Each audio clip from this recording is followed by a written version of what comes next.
So ayan mga boss, oh. Nabuksan na natin yung upper side na tangke niya. Malinis naman, oh. Malinis yung header plate niya, oh, sa loob. Puti pa nga ang kulay, eh. Kasi dadalawang taon pa lang tong radiator na to, eh. Kaya natural lang na bago pa siya. Oh. Ayan, oh. Wala akong susundutin. Kasi actually kapag madumi to, dito pupondo yung dumi sa taas. Eh wala akong makitang dumi. Ito, ayan, ito lang. Ayan. Ayan. Buhangin na natuyo. Ayan. Natuyo. So babaklasin din natin yung lower side. Baligtad ko lang mamaya-maya. Kasi andun yung andun yung leak niya, eh. Tapos masyado palang to, muntakin yung ganun. Hindi condemn. Ito ang butas ng tubo niya, oh. Yan ang butas ng tubo. Ito nilagay ito, pampatibay ito mga boss. Pampatibay yan, yung apat na yan, para hindi bumitaw. Ayan. Hininangan yan mga boss. Tapos ayun ang butas niya. So pangalawa o pangatlo yung butas, eh, doon sa baba. Dito pala sa kabila. Yan. Pangalawa o pangatlo dito, kaya dito. So tetestingin natin dyan sa dalawang yan kung alin yung may butas doon sa ibaba na tubo. Tapos mahirap-hirap condemn to, condemn. Kaya mga boss, tanggalin ko lang yung lower portion. So ayan mga boss, naiangat na natin yung mga clip nya. Ayan, lahat na yan, paikot yan mga boss. Tatanggalin na natin yung tangke.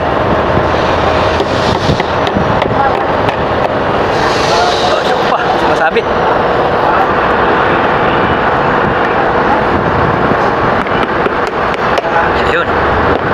Yun. Bulaga. Malinis din mga boss, oh. Talagang lilinis yan mga boss, kasi yan ka lang.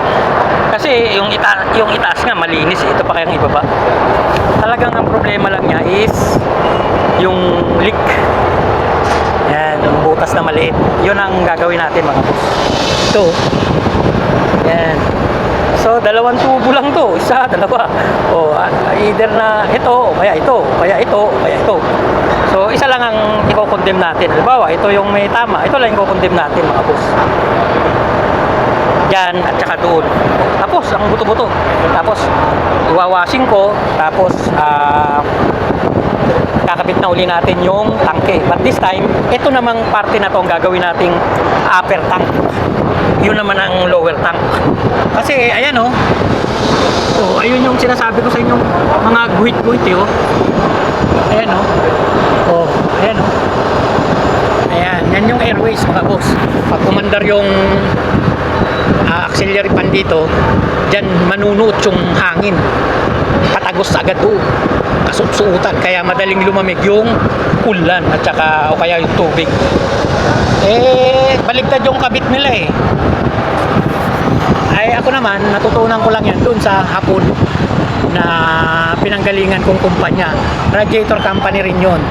Yun ang turo sa akin na ganun daw ang arrangement o yung pag-assemble. Yan. Tsaka ito, dapat ito yung cooling pin, ito yung tubo. Dapat yung cooling pin mas angat sa tubo mga boss. Kasi kapag may tumalsik na bato, ang tatamaan is yung cooling pin, hindi yung tubo. Di ba? Kasi kapag yung tubo ang nakaangat, tapos yung cooling pin ang nakalubog, pag tinatalsik ka ng bato yung tubo, butas kagad. Di ba? So hahanapin natin yung tamang location nito mga boss. Mamaya ipakikita ko sa inyo. Okay? So yun ang konting tip ko sa inyo mga boss, ha. Kaya kung gusto nyo, check nyo rin yung radiator nyo. Kung okay naman, di pabayaan nyo na lang. Di ba? Basta yung sinasabi kong yan yung pinaka-procedure ng kumpanya na napasukan. Okay? So ngayon, hanapin ko lang mga boss yung butas na ito kung saan. Okay? Hindi ko na i-share sa inyo kasi wala akong taga-hawak ng camera eh. Update ko na lang kayo. So ito ang ginawa kong strategy mga boss. Hindi ko determine kung alin sa dalawa ang may butas na tubo. Sayang naman kung pareho kung i-condemn, di ba? So ang ginawa ko, tinanggal ko to. Hindi ko matakpan ang kamay ko, dapat nakatakip na ganyan yan.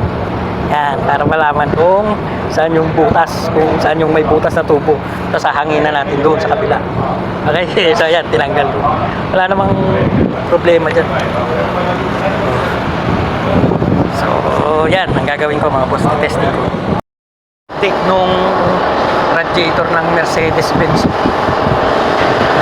truck. Yan. Since na hindi ko makita, kita na natin ang butas. Ang problema, hindi lang natin alam kung sa pangalawang tubo o sa pangatlo. Ano, 1, 2, 3. So, since na ganito ang itsura ng tubo, ang hirap takpan, no? Pag tinakpan ko rito, may sisingaw doon. So, ang ginawa ko, pinutol ko. Ayan, pinutol ko nga. Tapos, hindi ko pa rin masyado matakpan. So, ngayon, ang ginawa ko, nilagyan ko ng epoxy. Ayan, no? Basa pa rin. Kanina ko pa nilagyan to. Ayan, nilagyan ko siya ng epoxy, mga boss. Basa pa pala, titestingin ko na sana. Ito, tuyo na. Baka hindi ko nahalo ng mabuti to. Oh, basa pa itong isa. Ito, matigas na. So, patutuyuin ko lang yan, mga boss. Kasi, titestingin natin. Lalagyan ko ng hangin doon. Tapos, bababad natin sa tubig to. Iisa-isahin natin yung 4 na tubo na yan. Kung alin ang bumula, siyempre, yun ang may butas, di ba? Then, tatanggalin natin yan. Halimbawa, ito ang may butas. Tatanggalin natin to. Aalisin lang natin yung nilagay kong epoxy. Iinitan lang yan, tapos lalambot na yan mga boss. Pag nainitan ng apoy, masusundot ko na yan, makakadaan na uli yung hangin. So ganun lang strategy dyan mga boss. Tapos ito yung i-condemn natin, isa lang. Kasi kung yung 4 na yan ang i-condemn natin, baka sayang naman, di ba? Wala naman silang butas, tapos i-condemn.